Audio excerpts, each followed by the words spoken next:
Listen up. It's just in. All the gossip. The Rumor Report. Gossip. With Angela Yee. It's the Rumor Report. The Breakfast Club. Well, Nick Cannon talked to Hip Hop DX, and he was talking about his R&B mixtape, Raw and B, the explicit tape.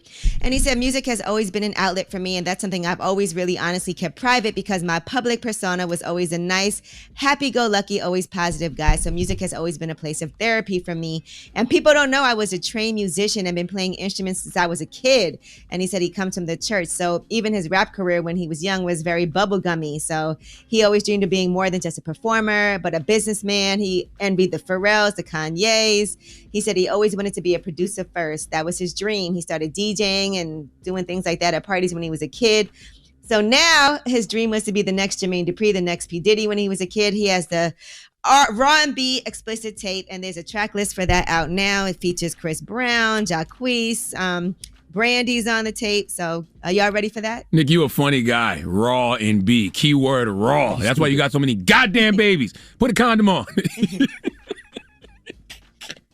And did you say we're ready for that? Well, yeah. You ready to hear Raw and B? No, I'll never be ready to hear Nick Cannon's music. I love Nick. Nick is a great brother, a great human.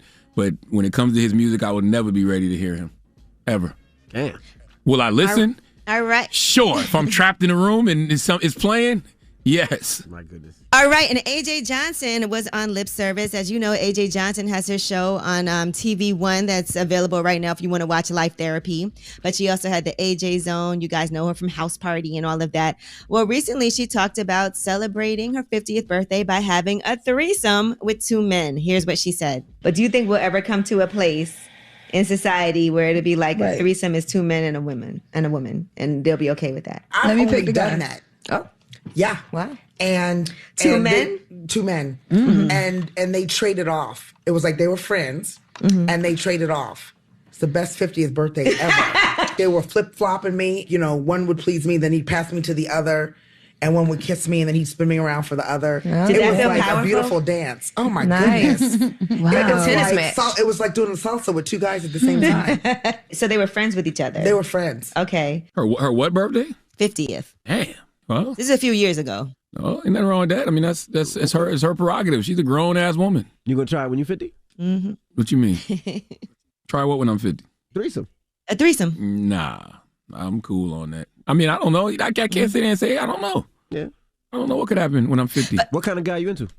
Man, shut up. Go ahead, you. But you know, that's a question. That's something I'll be having to talk about with my wife, right? I don't think. No, I'm not having no goddamn threesome at 50. That's 7 years from now.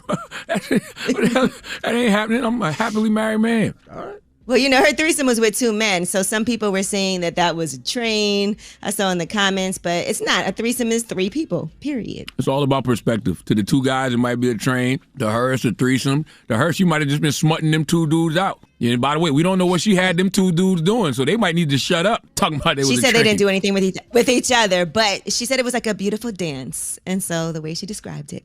All right, now Spike Lee is directing a multi-part ESPN documentary on Colin Kaepernick, and that's going to focus on his life and career according to Variety. Now, they said Kaepernick has never given a full first-person account of his journey. He's collaborating closely with Spike Lee, who plans to use extensive new interviews and a vast, never-before-seen archive to help Kaepernick tell his story from his perspective. Are you ready for that? Yeah. Definitely gonna watch it. Mm-hmm. I think Jamel Hill. All right. Jamel Hill's a producer on that as well, I think. Okay, well, that's dope. Mm-hmm.